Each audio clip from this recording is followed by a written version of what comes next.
২১ বছর পর চট্টগ্রামে যাচ্ছেন বাংলাদেশ জাতীয়তাবাদী দলের চেয়ারম্যান তারেক রহমান। নির্বাচনী প্রচারণার জন্য শনিবার তার এ সফর শুরু হবে। রবিবার চট্টগ্রাম সহ ৪ জেলায় ৬টি নির্বাচনী জনসভায় যোগ দেবেন তিনি। এই সফরের কর্মসূচি জানিয়েছেন বিএনপির চেয়ারম্যানের রাজনৈতিক উপদেষ্টা ও নির্বাচন পরিচালনার কমিটির মুখপাত্র মাহদী আমিন।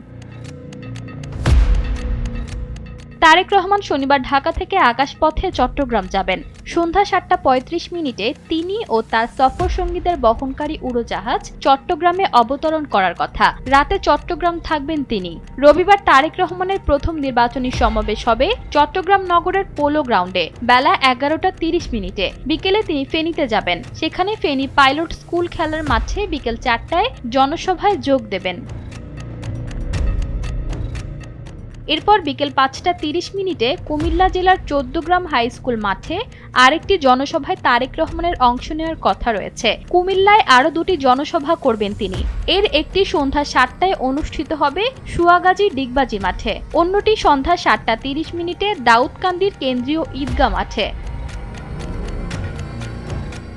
কুমিল্লা থেকে ঢাকায় ফেরার পথে নারায়ণগঞ্জে এসে একটি জনসভায় যোগ দেবেন বিএনপির চেয়ারম্যান। এই জনসভা রাত 11:30টায় কাঁচপুরে বালুর মাঠে অনুষ্ঠিত হওয়ার কথা রয়েছে। দিনের কর্মসূচি শেষ করে গভীর রাতে গুলশানের বাসায় ফিরবেন তারেক রহমান। ঈশিতা আক্তার, সময়ের আলো।